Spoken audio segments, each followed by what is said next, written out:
Each year, if you want to get a seat in Randal Wright's Education Week class, you have to arrive early. If you arrive too late, you'll end up in the overflow, and sometimes even that is full. If you've been in Randal's class, you love his Texas twang and his incredible stories. With Education Week not happening in person this year, I thought I would bring you one of my absolute favorite gospel teachers ever on this week's episode. I hope you enjoy it. Randal A. Wright received bachelor's, master's, and PhD degrees in family studies. He taught in the religion department at BYU and was the institute director at the Austin Institute next to the University of Texas, Austin, where he still teaches institute classes. In addition to Education Week, he worked with the Especially for Youth program for years. He is the author of several books, including The Book of Mormon Miracle, The 3-Word Journal, Making Everyday Meaningful, and Achieving Your Life Mission. He and his wife, Wendy, love to travel and have been to every temple in the United States, Canada, and England. They are the parents of 5 married children. Randal is a 5th-generation Texan. This is All In, an LDS Living podcast where we ask the question, what does it really mean to be all in the gospel of Jesus Christ? I'm Morgan Jones, and I am so grateful to have my friend Randal Wright on the line with me today. Randal, welcome. Thank you. Good to be here. So I feel like I should give people a little bit of background about how I know Randal right off the top so that you'll understand when we're talking, you'll be like, they seem to be very good friends, and we are very good friends. Randal is one of my very favorite people in the world, and I first met him when I was working as an EFY counselor. I think it was Illinois State. Does that sound right, Randal? Norman, Illinois.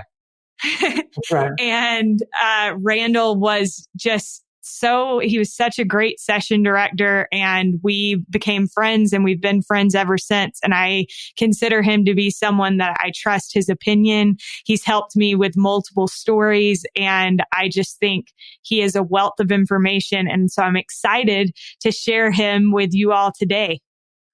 Well, good to be here. I looked this morning what I wrote in my journal from the Illinois State, and it says, Wendy and I were session directors for EFY, Illinois State in Normal, Illinois, June 2011. Do you remember when it was?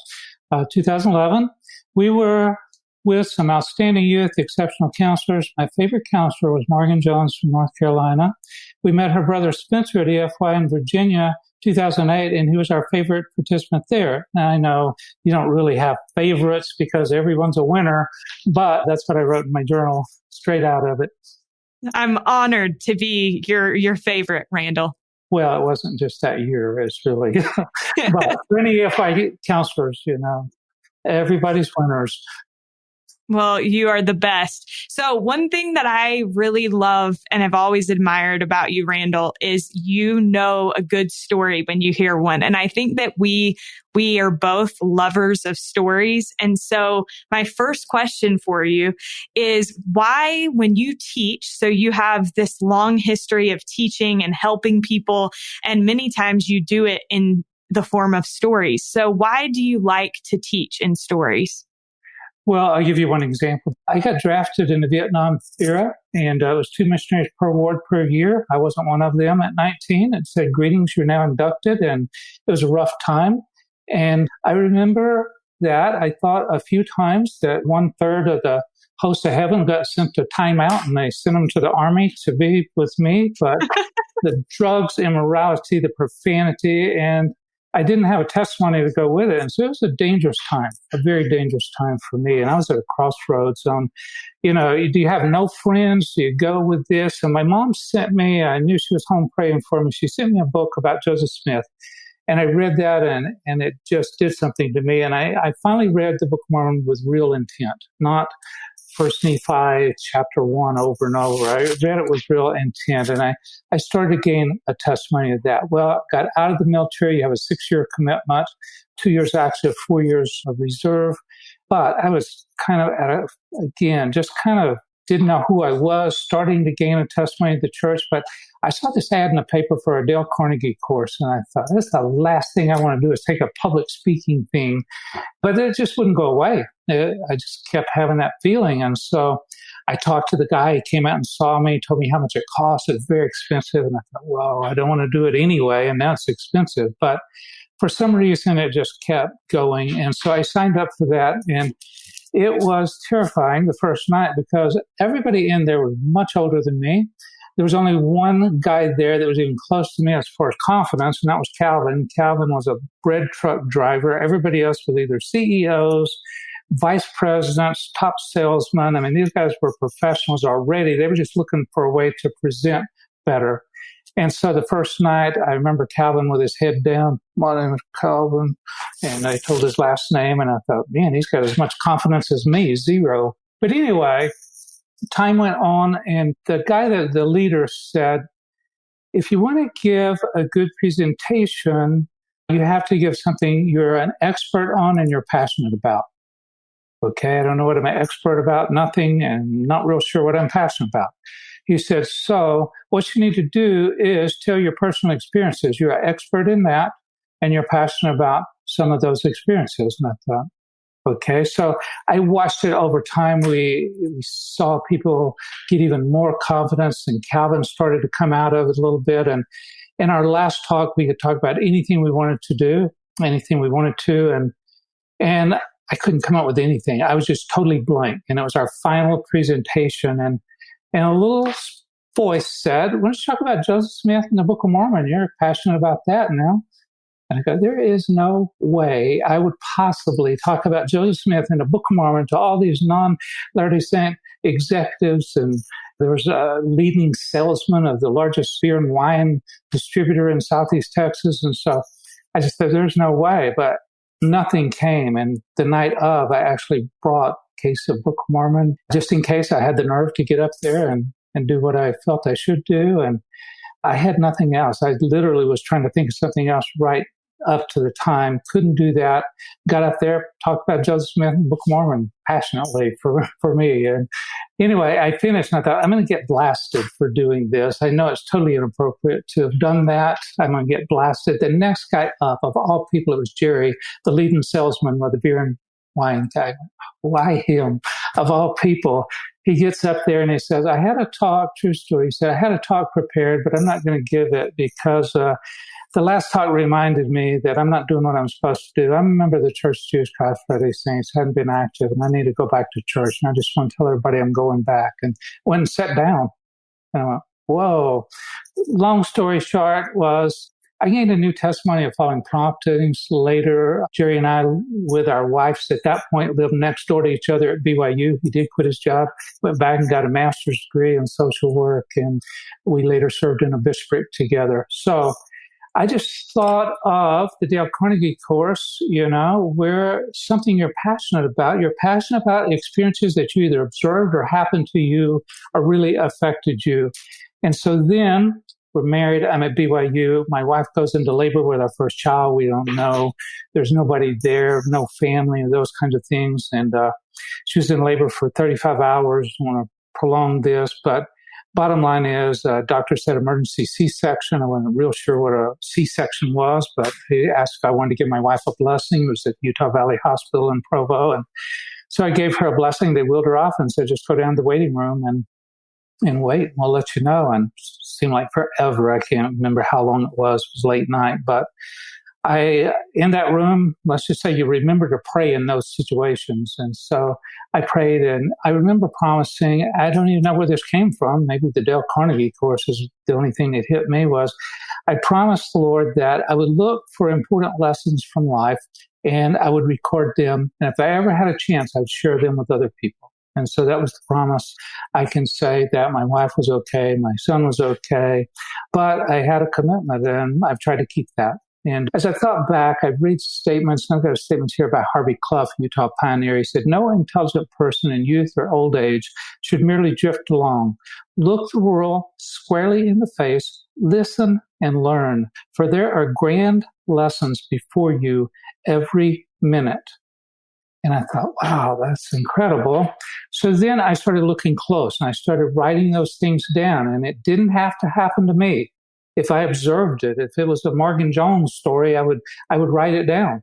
And I didn't care who taught me the lesson. I thought, this life is a university. We go to a university for a few years, don't learn that much, and then life we can learn. And so I started recording them. And after a while, I started going backwards. I started going back in my past and bringing them forwards. And before long, it was just kind of a jumbled mess. And I got, I'm getting confused now. And I thought, I need to record something. I don't have time to record the whole thing. And that's when I came up with a little, what I call the 3-word journal, where I just take 3 words that summarize the experience where I know exactly what it means. I could pass it on to my kids and they would have no idea what it means, but I would know what it meant. And so I started doing that. It would take me 8 to 10 seconds to write it down. And so maybe I'm in sacrament meeting. In fact, I remember sitting with Morgan Jones and Ellie Hall in Nauvoo, Illinois, after that session of EFY and said, okay, Morgan, there's one. I was very irreverent in sacrament meeting because I was trying to teach you to look for those things that are right in front of us. And maybe you already did it for all I know, but I just made that commitment that we're looking for lessons. And you can call them stories, we can call them whatever. But for example, maybe I'm at a meeting in Orem, Utah, and the speaker, his name is Nolan Butters, and he says that his son, Jared, I think Jared was 7 years old at the time, was out playing with his little green turtle, that little small green turtle you buy it wherever, the department store, and not a big turtle at all, but he was playing with one of his little friends from the neighborhood, and the little friend said, you sure are lucky to have a turtle. And then the father heard the little neighbor boy say, all I have is a dog and a cat and a horse. I went, I love that. Immediately, I'm writing that down. I'll 3-word it, and it's going to be Jared, the son's name, Lucky Turtle. I know exactly what it is. And every time I'm envious of somebody's new boat or whatever, you sure are lucky to have a turtle. All I have is boom. And so I took a little story that someone else shared, and all of a sudden it became mine too, because all I got to do is to insert myself in the story. Is I was in the Orem Suncrest Steak, and Nolan Butters was giving a talk, and all of a sudden it's mine too. He shouldn't have shared it if he didn't want me to learn from it.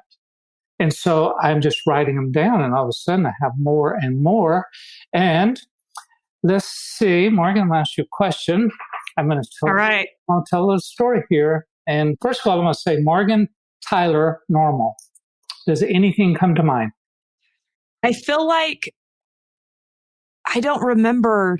I remember that there was a kid named Tyler, and I remember there's some kind of significant experience with them, but I do not remember what it is. Okay, for all your listeners, I'm about to share one of Morgan's personal experiences here. And he's going to remind me of it.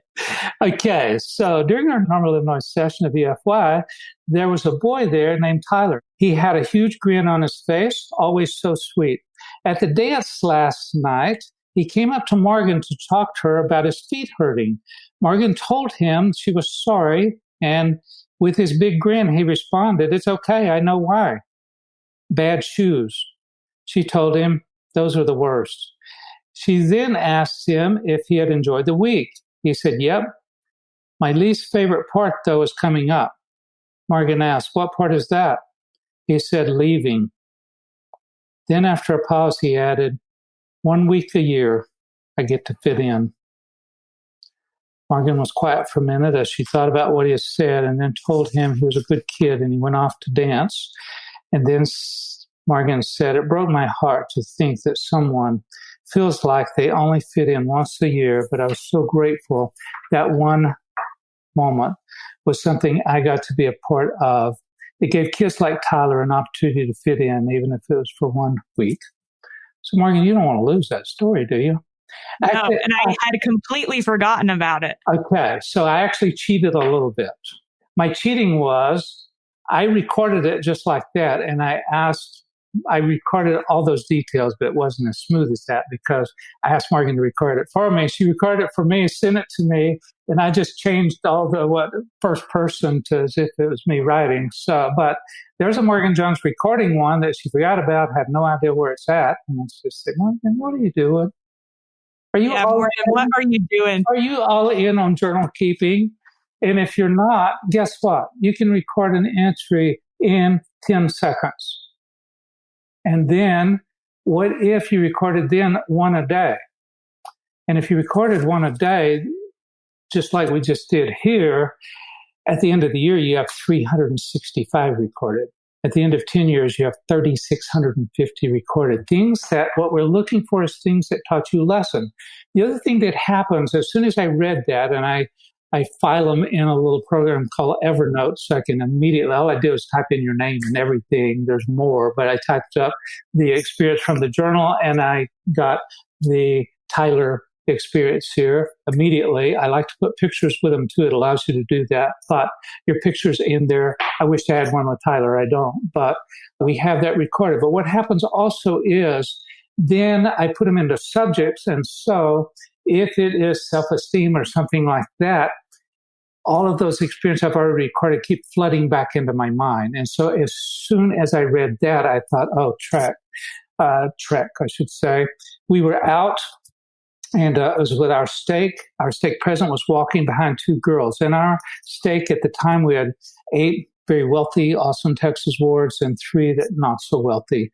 And 2 of the girls from the wards that didn't have quite as much money as the others were walking. And one of them said to the other, she said, you know what I love about Trek? And her friend said, what? She said that we're all dressed the same way. We all are dressed like pioneers. And then she said, and nobody knows who the cool kids are. And as soon as I read Tyler's, I go back to that experience, pops into my mind, and I go, how many Tylers are out there just wanting to be a part 1 week of the year? So again, you see what I'm doing here. I'm trying to learn lessons so that I can be a better person with that. So that's why I like stories. I like stories because they change me. They make me want to be better. But it doesn't help if we don't, I'm kidding here, but it doesn't help if we don't record the Tyler lessons and keep them. He's actually not kidding. No, I'm not. But I had to say that so I didn't feel uncomfortable. You're not I don't. You can't make me feel uncomfortable. Oh, But really? Okay, I do want warmed up then. I'm glad to hear that. I do want to ask you though, how many, so first of all, I think people should know, like when you say that you want to learn lessons from them, a lot of times, don't you put the lesson that you've learned underneath the... Everyone.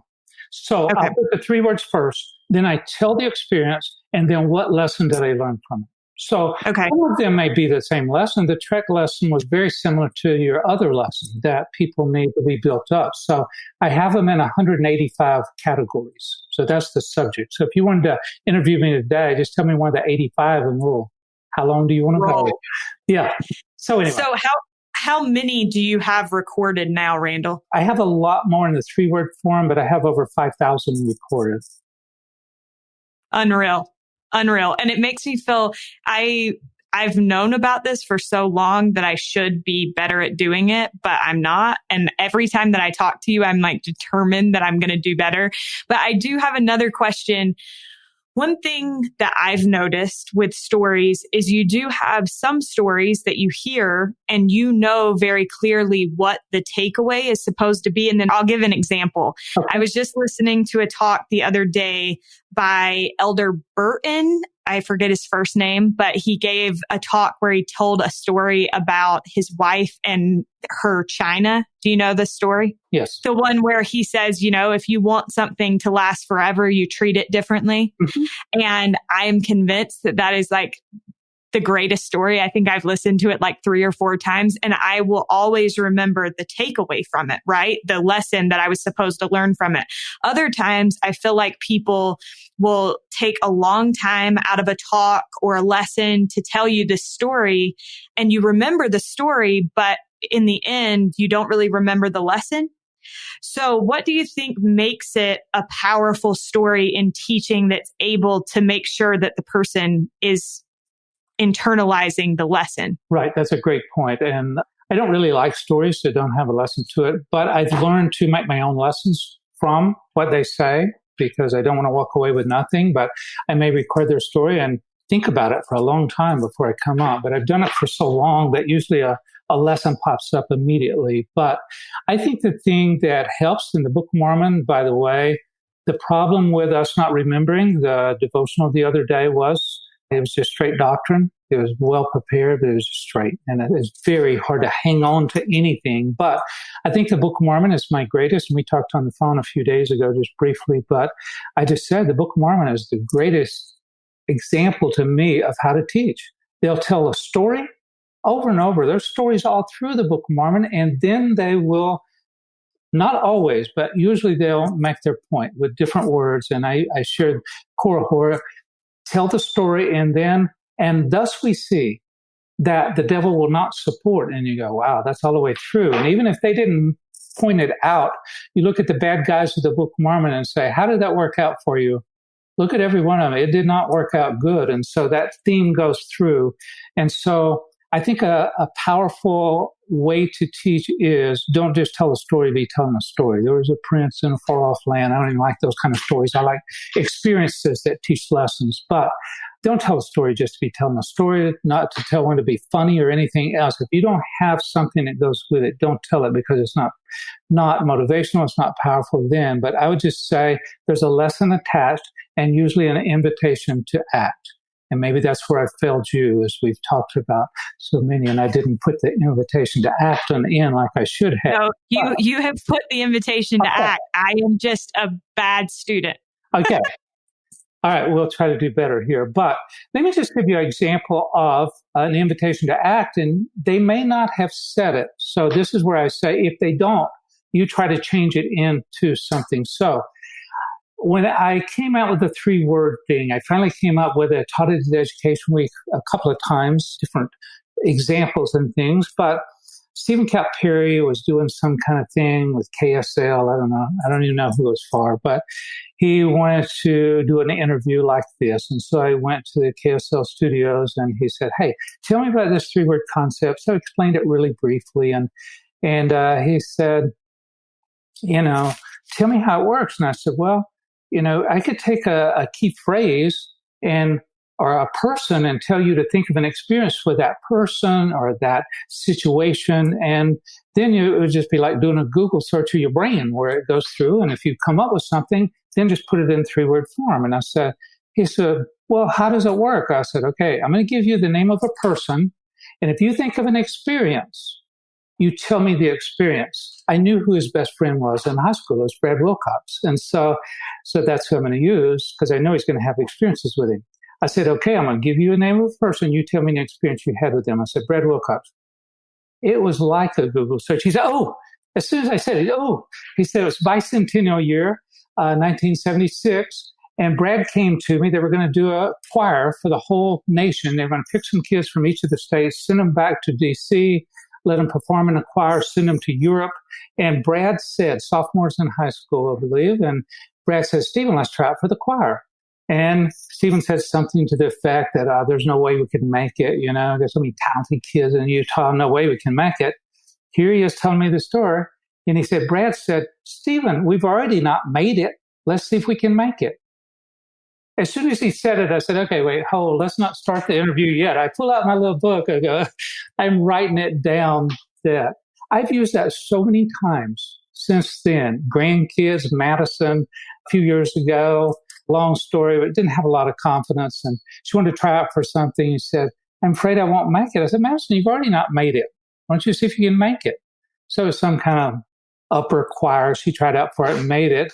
And then she tells me that she wrote some expository paper and got second in the whole Austin metro, which is 2 million people in the metro. She got second out of all the kids in the whole area that were in the contest. And then she tried out for the talent show and made it and was Napoleon dance in the talent contest and go, holy cow, where'd she get this confidence all of a sudden?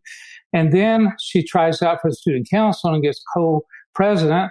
Then she told me she was trying out for the dance team. I said, Madison, you've never taken dance before in your life when you were 3 years old. You know how to dance? She said, I know. I just like to try out now. And I picked her up from school that day and I said, you make it? She started laughing. She said, I didn't make it. I don't know how to dance. And she was laughing about it. And you go, why did you write that down? For Madison. for all the other kids that I've said, hey, you've already not made it. Why don't you see if you can make it? And obviously Brad and Stephen made it, went to Washington, D.C., went to Europe, as you would expect, but a valuable lesson that I did not want to forget. So I wrote it down immediately. And so what makes a powerful story, I think something that causes us to act, or an invitation to act, is the most powerful.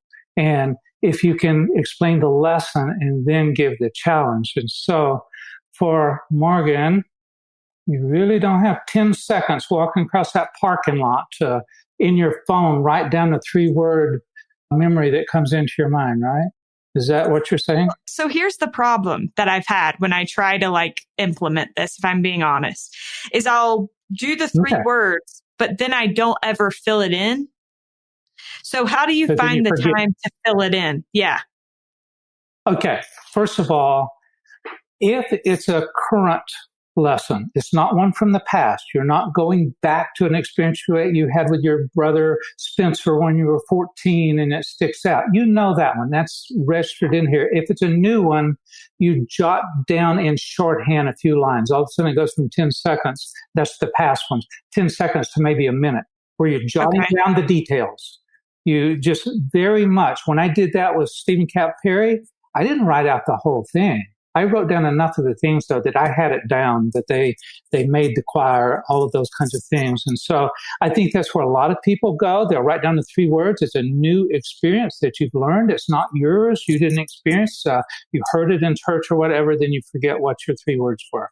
But with the 3 words, you want to possibly, if all possible, where I say Stephen Brad choir, all of a sudden I've used a person, place, or thing that distinguished it from all other experiences that it could be. And so anyway, that's what I do. And I came up with a little, I guess it's 365 memory cues to spur your memory.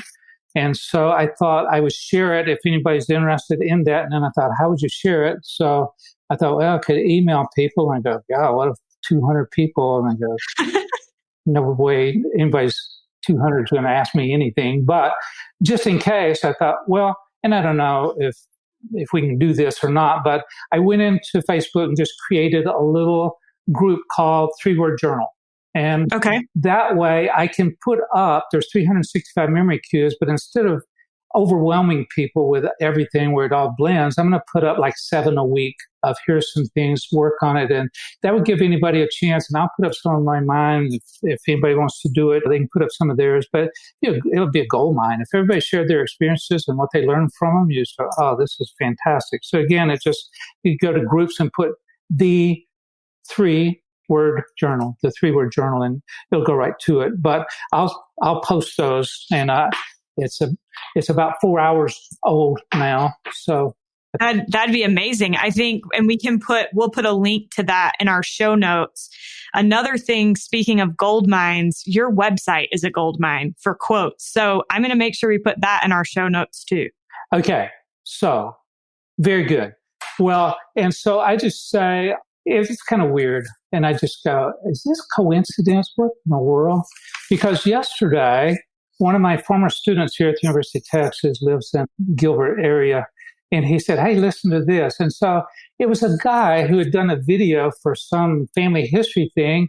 And he said, I was at Education Week and I heard Randal Wright give this talk on 3-word journals. And he does a video and explains how to do it much better than I could. And so I put that on the site. That's my only thing on the site right now is that little video. But it's so clever. He's a medical doctor. But then this morning, 10:46, because he didn't tell me. My student Dallas told me it was up. And so I looked at it and then I just messaged him. I said, hey, thanks for doing this video. It's really clever. I love what you did. And he wrote back and says this. I'm not saying this that I gave the talk or whatever. I'm just saying this is what he said. I cannot overemphasize how life-changing your one lecture was for me that day. It has not only given me perspective and direction, it has guided me through a very dark period of depression 5 years ago. I have sent 2 of my own books for my family using your technique. So he tells me the names of books and stuff and wants to send them to me. And I just thought, hey, thank you for doing that little video. I love it. I learned something, how to explain it better. So anyway, that's my story. And that's why I like stories.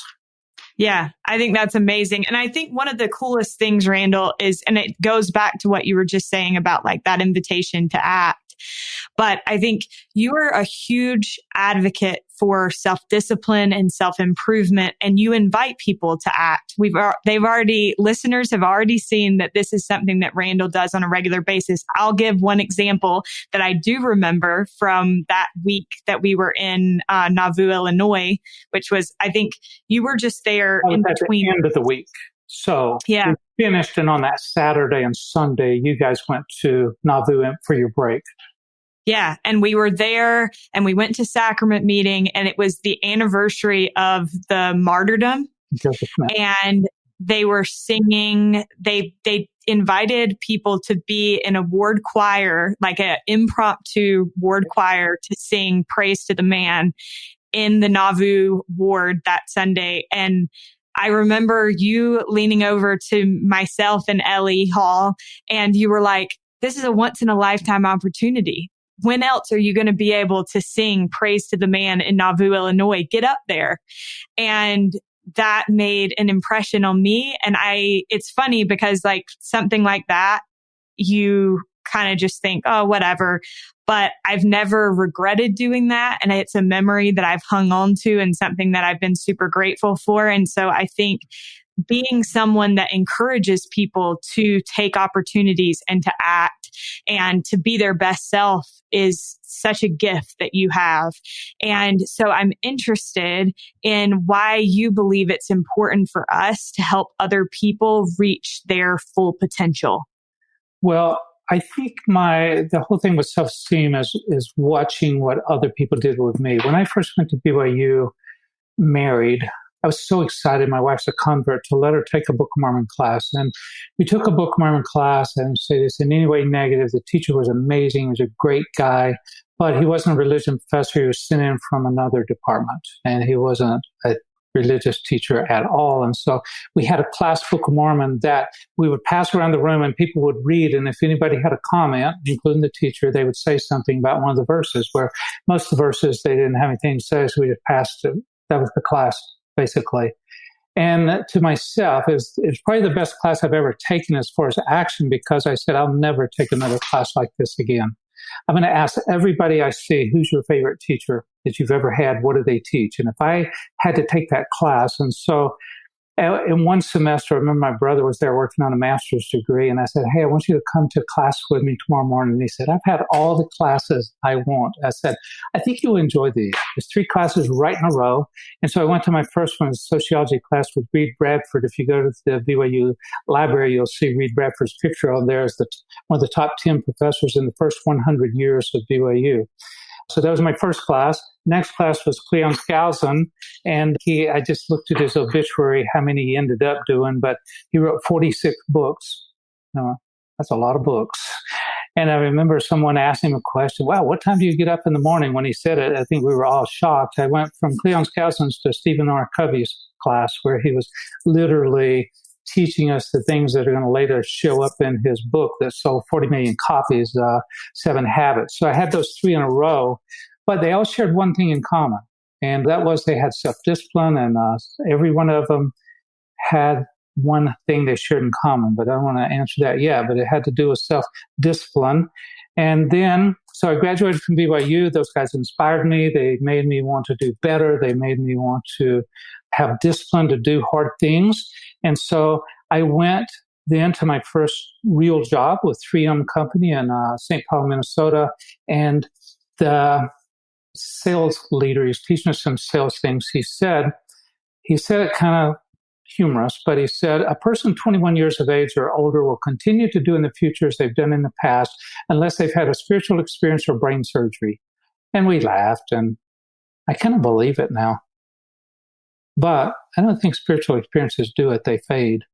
And so nobody wants to have brain surgery. So we got a problem. And that is, let me just if I can give you a situation and you tell me what you think. So let's just assume that this Sunday you have a guy come into town. He doesn't live in Salt Lake. And he calls you this Sunday night and says, hey, I want to take you to Ruth's Chris Steakhouse. It's the #1 steakhouse in Salt Lake. It's downtown. I want to take you there. Can you meet me there at 7 o'clock? So you go. He doesn't show. And 10 o'clock that night, you've gone back home. He calls you up and says, hey, that was Monday night. Monday night now. He doesn't show, and he calls you Monday night at 10 and says, hey, I'm going to be in town until Friday. Do you want to go to Ruth's Chris Steakhouse? And you say, well, I was there tonight. He said, yeah, I was too tired to go. But on Tuesday, you go again, and he doesn't show again. He calls you at 10 o'clock that night. You didn't show. Yeah, I went out with another friend. Wednesday night, same thing. He doesn't show.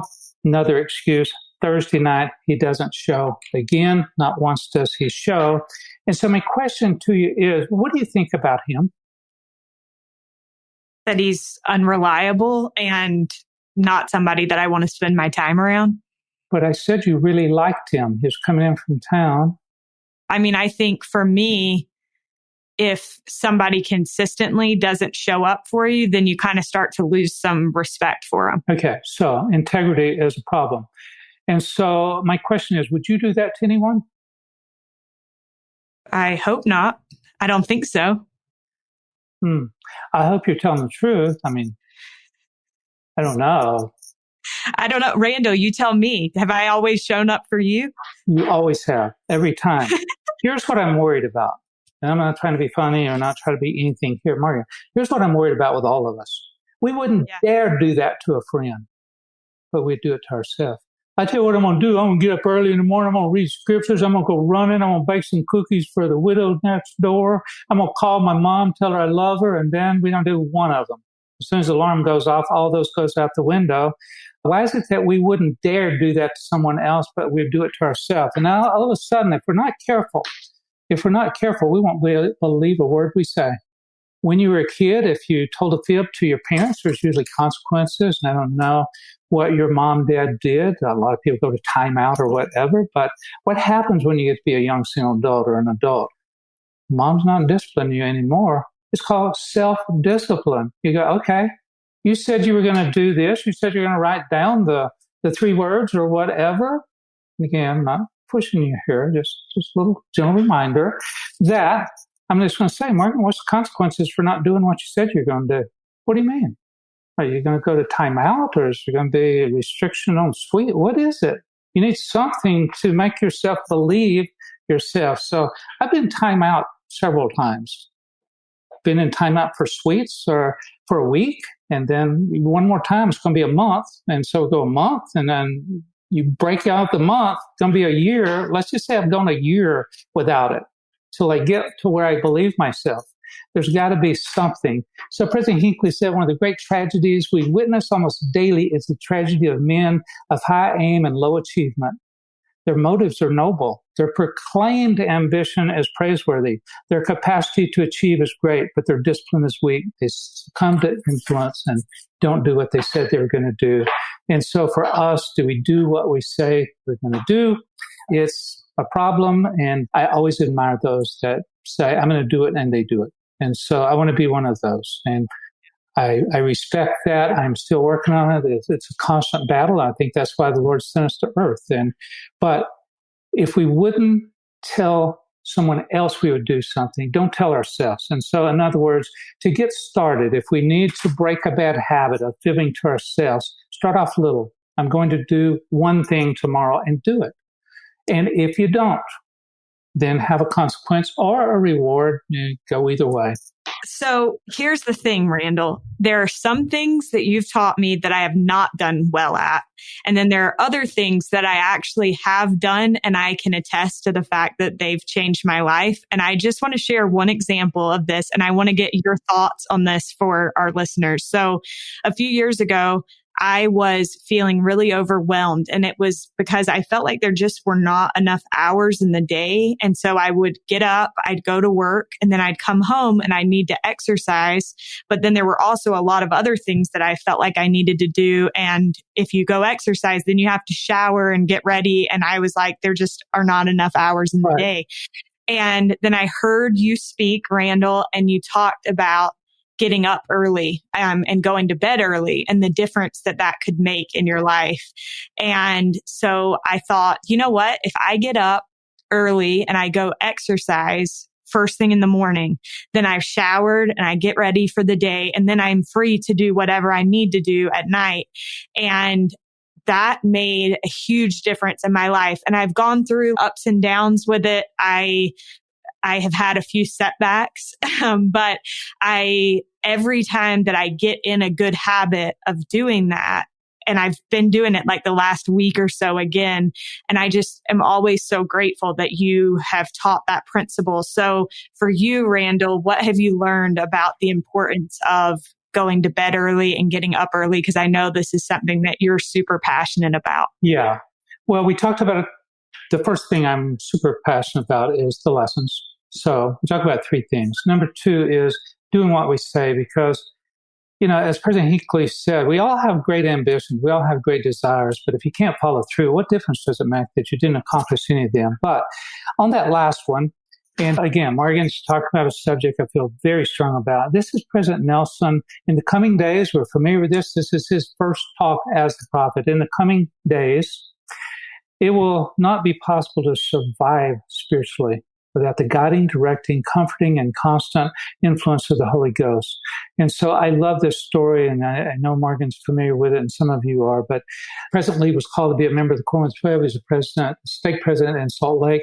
And then later, his friend, fellow stake president, Marion G. Romney, goes to conference, and he gets called to be a general authority, but nobody's talked to him beforehand. He just gets called, and he's shocked sitting there. I'm sure his wife's thinking, "Why didn't you tell me, Marion?" He goes, "Why didn't somebody tell me?" So he's pretty nervous about it. It's the assistant to the 12 at the time. So he goes to his friend Harold B. Lee and says, "I need some help. I'm really worried about this. I want to do a good job." And so President Lee tells him that if you want to have help, you're going to need revelation. So I'd like to just maybe read something that was said there. President Lee said, "If you want to be successful as a general authority, you'll need to be inspired. You'll need to receive revelation. I will give you one piece of advice."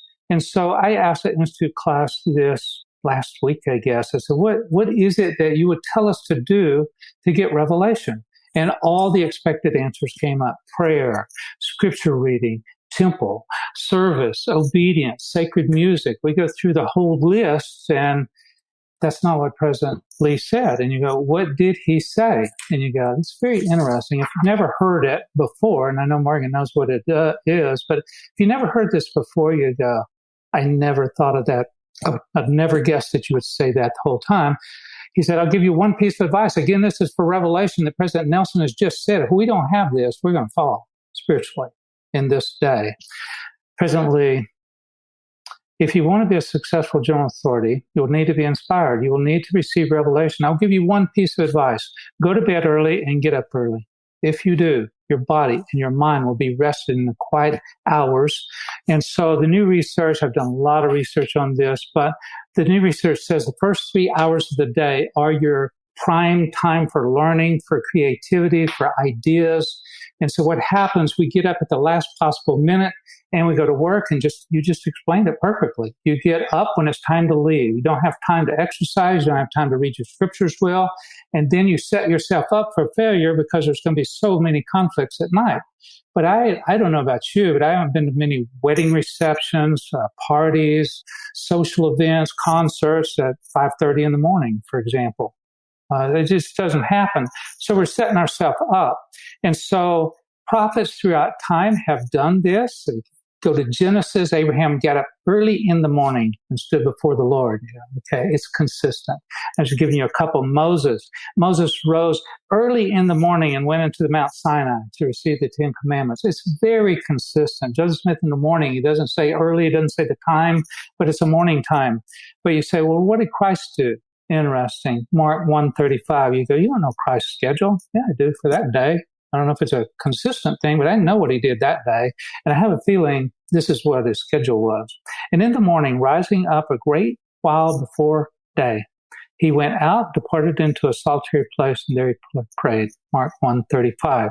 But listen close to this scripture. It's my favorite scripture. I think everything we talked about is in this scripture. 88:124. Cease to be idle. Get up and get on it. Cease to be idle. This is the Lord speaking. This is not President Lee anymore. Now, this is direct from the Lord. Yeah, but I'm a whatever. Cease to be unclean. No unclean thing can enter the kingdom of heaven. This is it. Be clean. Well, next one, cease to find fault with one another. Of course, love your neighbor, the great commandments. So here it is, cease to be idle, cease to be unclean, cease to find fault with another. And then the next thing, cease to sleep longer than is needful. The research says you're going to wake up foggy. You'll get almost nothing done if you get too much sleep. Try it sometimes. You remember the Saturdays, Sundays where you slept in, you get nothing done. You don't feel like doing anything. You're groggy. Well, it's interesting. A couple of words. He goes on to say, retire out of the bed early. And we say, why? That you may not be weary.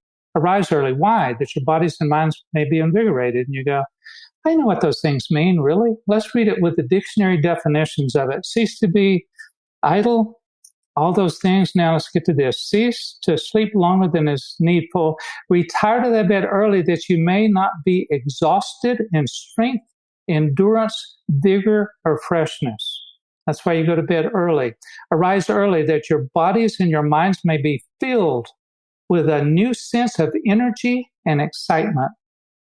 And you go, oh my word, can you imagine if we were not exhausted in strength, endurance, vigor, freshness, and that we were filled with a new sense of energy and excitement, what we could do? Elder Lance Wickman came to our stake a few years ago and told about a dramatic experience that happened on 9/11 when he was in Northern Virginia at the Pentagon that he witnessed, but afterwards had a chance to talk to him for a minute. But he said that morning of 9/11, he got up early and went out jogging, and he came back. People gathered around the TV screen. Then he went in a cab. But he tells the story, and then afterwards I said, do you mind if I ask you a question? And he said, no, that's fine. And I said, can I ask you what time you get up? And he said, yeah, I get up at 4:45.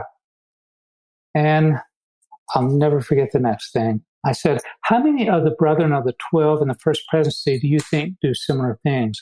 He leaned in close to me and he said, they all do. And leaned back out and started talking to some other people. I go, that's their secret. That's the little thing why we don't have 96-year-olds in a couple of weeks teaching our Sunday school classes, and we have 88-year-olds and 87-years-old. They're all around that right now within weeks. So one just turned, but that's our leadership, 96, 88, and 87. And you go, what are they doing different? This is one thing they're doing different than the church. I can promise you that not many people are following this. If this is a commandment of the Lord, we did some research at BYU.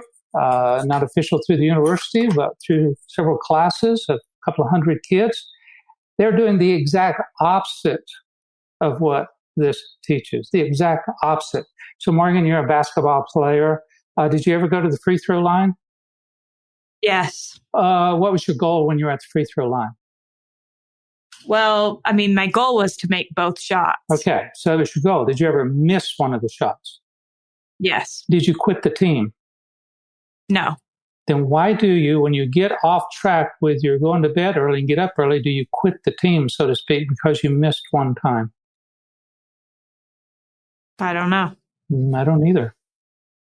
But you need to think about it, right? Yeah. Don't throw in the towel because there's an exception. There's going to be exceptions, especially at night. Now, in North Carolina, did you have a chance to go to seminary? Yes. Was it early morning? Yes, sir. Okay. What time did it start? My freshman year, it started at 6 a.m. I think every year after that, it started at like 6:45. Okay. Let's go to your freshman year. And let's just say you had some homework one night and you had to stay up till 12. What time did seminary start then? The next day? Still started at 6. Ah. It wasn't based on how much sleep you got the night before?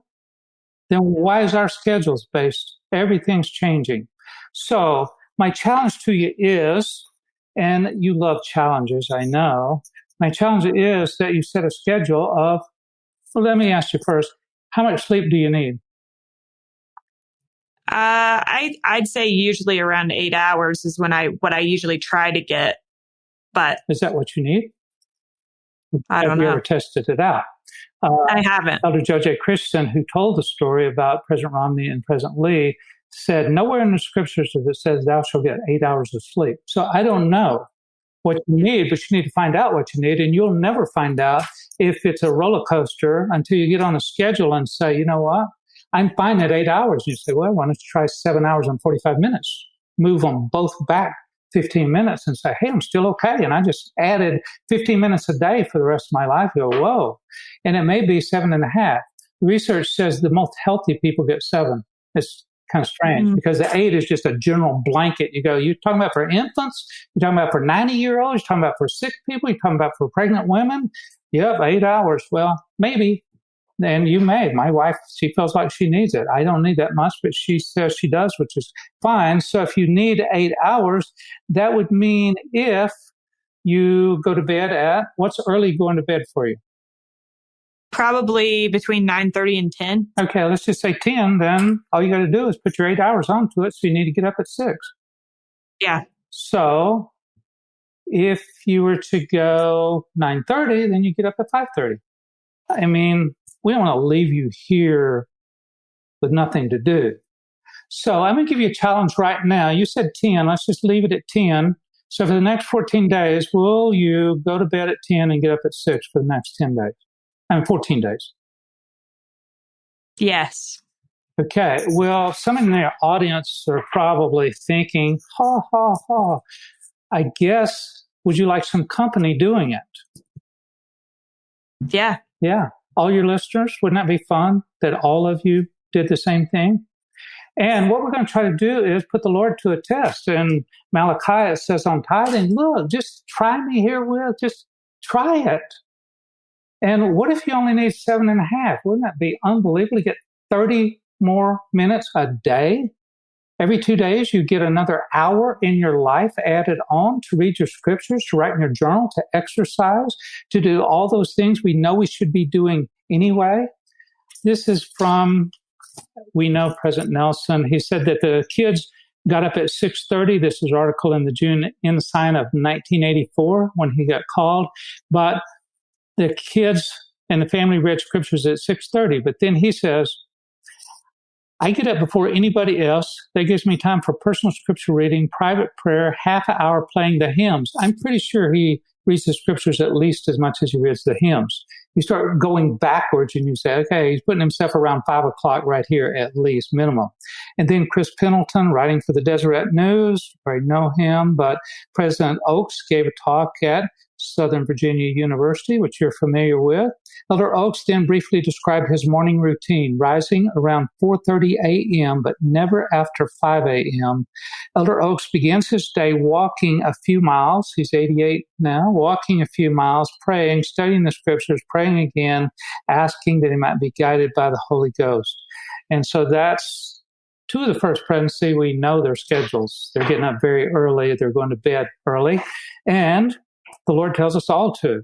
And so if Morgan did it and all your listeners did it, can you imagine the things that would get done in the church if all of you do that? Kevin Rollins, who is the CEO of Dell Computer a few years ago and here in Austin, came and spoke to the Austin Institute. And somebody asked him a question, what time do you get up in the morning? He said, I usually get up at 4:45 a.m. And you could hear those college students, oh, well, I don't go to bed till that time, and all of these moans and groans. And what they were really saying was that the CEO of a $34 billion company at the time was kind of goofy, didn't know what he was doing. What are you doing? Isn't that what they were saying? Oh, crazy. As if they knew. And so here is Kevin Rollins. But then one of the students says, can I ask you why you get up so early? I'll never forget what he said. He said, I'm just so excited about life, I can't sleep any longer than that. And then I thought about that definition of invigorate. where it actually uses that energy, excitement for life. And I go, he just bore his testimony of what the Lord told him to do. And so I hope that everyone will take the challenge. And since we have our own little, since nobody's on it but me and my wife, we have our own little Facebook page here that we could kind of report to each other how we're doing. Again, the 3-word journal, you can go into groups, type that in, it'll go right to it. And what if everybody accounted for themselves on how they're doing and any kind of positive experiences? It's okay if you say, hey, I'm dead tired because I decided to get up early and I went to bed late. Well, seminary sometimes starts at 6 o'clock, whether you go to bed late or not. Well, and I think that's the thing. So when I hear you ask me to commit to that, I'm like, okay, I can commit to the getting up early part. It's the going to bed early part that's going to be more of a challenge for me because sometimes things are like weird in my life. But I do remember us having a conversation when we first talked about this years ago when I tried this for the first time. And you just said, if you go to bed too late one night, just keep that promise to yourself and get up. And that has made a big difference for me because there are some nights where I'm not getting in bed by 10 o'clock, but I'm like, you know what? I'm just still going to get up. And I'm always glad that I did. Yeah. Let me just say this. We know that there's going to be conflicts at night. There's no question about that. I could go through a taught every morning seminary on the high council and on my own business at the same time, know all the things, taught at BYU, going to school full time, teaching full time, was a bishop at the time. But we know there's going to be conflicts at night. And that's why I brought up the free throw thing. Don't throw in the towel on both ends of it just because you had to. Mothers stay up with kids all the time and get sleep. So when I have to go to bed late, when there is a conflict, which there comes, I've learned over time that you can control some of the conflicts by planning, knowing that you're going to bed at 10 o'clock, for example, and you set little alarms. You better get this done. It's getting close to 10 o'clock. And so there's a little app called Streaks that you can put on your phone. That's so fun to just push that button. Yeah, I did it again. I went 10 days in a row, 10 days, and really a fun thing. But there's going to be conflicts sometimes. And so I always like to go to bed saying, tomorrow is Christmas. Because when we were kids, we didn't care what time we went to bed. We said tomorrow's Christmas. But don't break 2 commitments at once by missing the morning just because you had a conflict in the night. Conflicts will come up at night for sure. But you don't throw in the towel. You don't quit because you missed the free throw. You try to keep getting better. And the next night, I guarantee you'll want to go to bed 10 the next night if you stayed up till midnight. The night before, it will cure you fairly quickly. So anyway, I would love to see what you're doing. It helps me.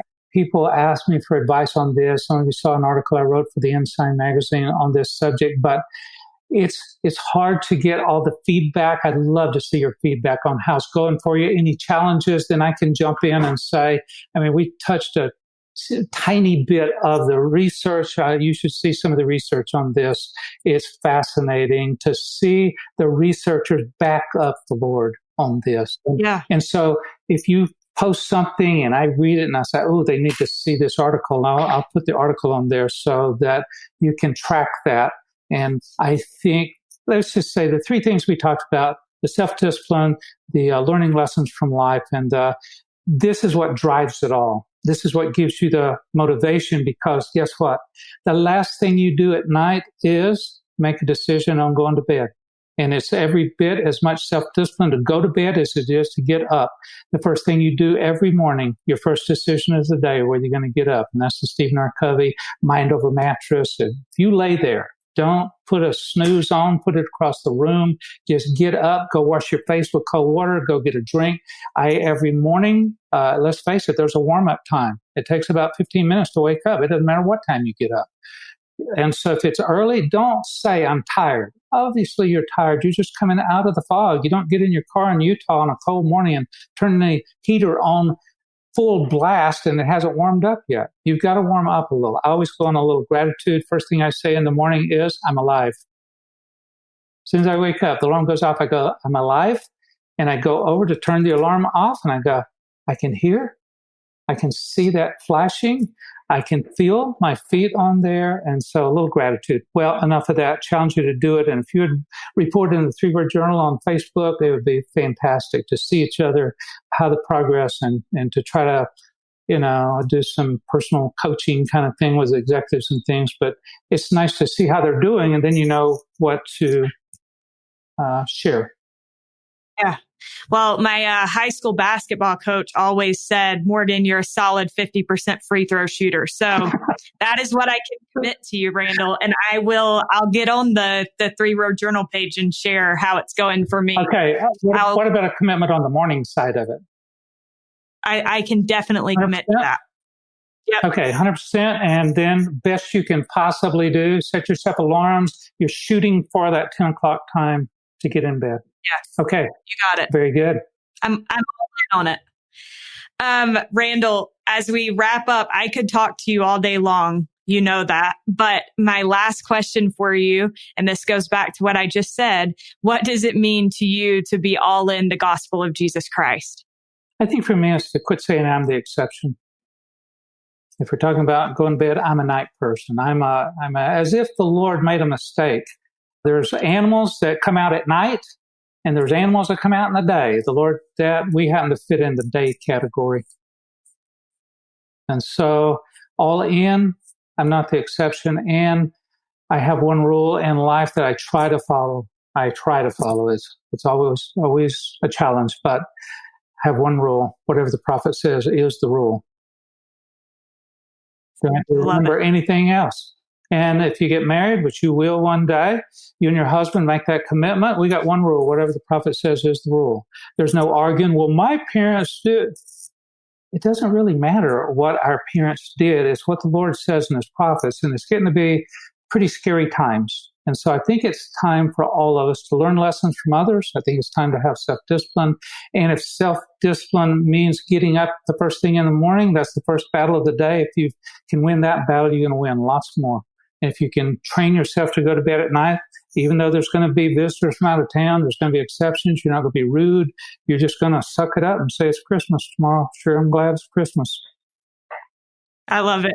Randal, thank you so much. It's always such a treat to learn from you, and I appreciate you taking the time, and we will all join that Facebook group. Okay, thank you. You guys have a good day.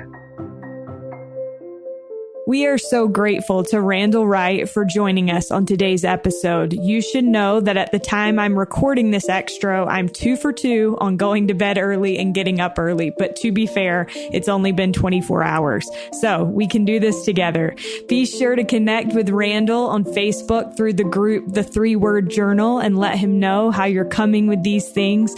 We'll have a link to that group in our show notes. If you'd like to learn more from Randal, you can find a handful of his books on DeseretBook.com, including 2 of my favorites, The Book of Mormon Miracle and Achieving Your Life Mission. You can also learn more and find Randal's incredible collection of quotes divided by topic by visiting AchieveYourLifeMission.com. All right, this should be plenty to keep you busy until next week. Thanks to Derek Campbell of Mix at 6 Studios for his help with this episode, and thank you for listening.